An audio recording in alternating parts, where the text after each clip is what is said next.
តាំងពីរៀនដំបូងមកដល់បច្ចុប្បន្ននេះខ្ញុំទទួលបានការកើនសមត្ថភាពមួយកម្រិតទៅតាមការរៀនពីមុនខ្ញុំភ័យខ្លាចច្រើនបាទឥឡូវខ្ញុំហ៊ានធ្វើលើភ្ញៀវហើយខ្ញុំអាចកាត់សក់បានហើយខ្ញុំស្គាល់ពីមជ្ឈដ្ឋានខាងក្រៅបានច្រើនពីមុនខ្ញុំអត់សូវចេះនិយាយស្ដីអញ្ចឹងណាបងខ្ញុំមានការរីកចម្រើនច្រើនទាំងការកាត់ទាំងការអ៊ុតខ្ញុំអាចធ្វើបានឥឡូវកាត់សក់គេឃើញបានរៀងស្អាតជាងមុនពេលកាត់ទៅគេសប្បាយចិត្តពីមុនយើងអត់ស្គាល់ធ្វើម៉េចដើម្បីសក់ស្អាតយើងស្គាល់ម៉ូដខ្លះប៉ុន្តែយើងធ្វើចេញពេលយើងបានមករៀននៅទីនេះខ្ញុំធ្វើបាន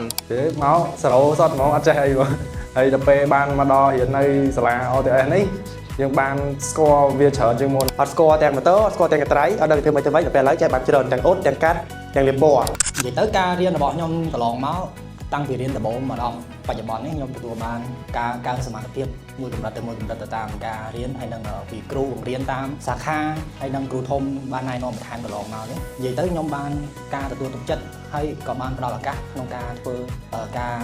ហើយនឹងឈានទៅដល់មួយកម្រិតទៅកន្លងមកពេល4ខែមកនេះគឺខ្ញុំមានភាពរីកចម្រើនរបស់ខ្លួនឯងគឺចាប់ពីចំណុច0មកដល់នេះទី1គឺជំនះភាពភ័យខ្លាចពីមុនខ្ញុំភ័យខ្លាចច្រើនបាទឥឡូវខ្ញុំហ៊ានធ្វើលើភ្ញៀវហើយខ្ញុំអាចកាត់សក់បានហើយខ្ញុំស្គាល់ពីមជ្ឈដ្ឋានខាងក្រៅបានច្រើនពីមុនខ្ញុំអត់សូវចេះនិយាយស្ដីអញ្ចឹងណាបងរយៈពេលដែលខ្ញុំបានរៀនសូត្រវិជ្ជាជីវៈកាត់សក់រយៈពេល5ខែនៅ OTS ហ្នឹងខ្ញុំមានការរីកចម្រើនច្រើនទាំងការកាត់ទាំងការអ៊ុតខ្ញុំអាចធ្វើបាននិយាយទៅពីមុនខ្ញុំការចូលរៀនមកដំបូងគឺខ្ញុំភ័យបងអាឃើញខ្ញុំភ័យញ័រដៃញ័រជើងដល់ពេលឥឡូវយើងស៊ាំជាមួយភ្ញៀវហើយយើងក៏គិតថាខ្លួនឯងហ្នឹងរីកចម្រើនជាងមុនដែរបានរយៈពេលខ្ញុំរៀនជំនាញកាត់សក់វិជ្ជាជីវៈកន្លងមកនេះខ្ញុំមើលឃើញខ្លួនឯងរីកចម្រើនបានច្រើនតាំងពីមុនខ្ញុំអត់មានចេះអីសោះអត់ស្គាល់ទាំងម៉ូតូអត់ស្គាល់ទាំងកត្រៃអត់ដឹងធ្វើម៉េចដល់ពេលឥឡូវចេះបានច្រើនទាំងអ៊ុតទាំងកាត់ទាំងលាបពណ៌ឃើញខ្លួនឯងរីកចម្រើនបានច្រើនពីដំបូងមកការចូលមកដំបូងអត់ទាន់បានស្គាល់វាកត្រៃស្គាល់ត្រង់ដើស្គាល់អីទេមកសរោសតមកអត់ចេះអីបងហើយដល់ពេលបានមកដល់រៀននៅសាលា OTS នេះយើងបានស្គាល់វាច្រើនជាងមុនហើយបានធ្វើបានអីច្រើនហើយយើងបានទៅចោះតាមសាខាមួយ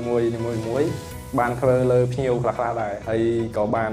ណែនាំពីប្រធានសាខាហើយនិងលោកគ្រូផងដែរហើយមកដល់ឥឡូវនេះផ្លាស់ប្ដូររៀងបានច្រើនដែរក្រោយពីខ្ញុំមករៀន OTS កាលពីមុនមួយឥឡូវខុសគ្នាពីមុនខ្ញុំអត់ទាន់ស្គាល់ត្រង់ដើស្គាល់កត្រៃ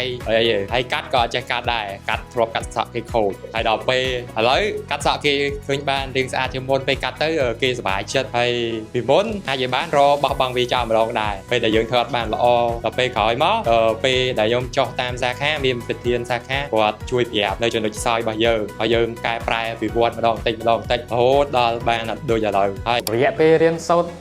ជំនាញវិជ្ជាជីវៈកាត់សក់អាជីពកន្លងមកនេះតាំងពីអត់ស្គាល់ត្រង់ដើក្រាស់ម៉ូទ័រនិយាយទៅអត់ចេះហ្មងឥឡូវខ្ញុំបានចេះបានច្រើនពីប្រធានសាខានិងបរិបទថ្មីពីលោកគ្រូនិងបងបន្ទាប់ពីខ្ញុំបានរៀនរយៈពេល5ខែជិត6ខែនេះខ្ញុំឃើញថាខ្លួនឯងមានការអភិវឌ្ឍទៅមុខតាំងពីចូលរៀនពីដំបូងហើយមកដល់ឥឡូវខ្ញុំមើលឃើញខ្លួនឯងថារីកចម្រើនបានច្រើនជាងមុនតាំងពីមិនទាន់ចេះកាត់មិនទាន់ចេះកាន់កត្រៃហើយរហូតមកដល់ពេលនេះមានអារម្មណ៍ថាខ្លួនឯងចេះបានច្រើនជាងមុនហើយរីកចម្រើនច្រើនជាងមុនរយៈពេលរៀនសូត្រជំនាញជាកាត់សក់នៅ OTS រយៈពេល4ខែមកខ្ញុំមានអារម្មណ៍ថាខ្លួនឯងរីកចម្រើនជាងមុន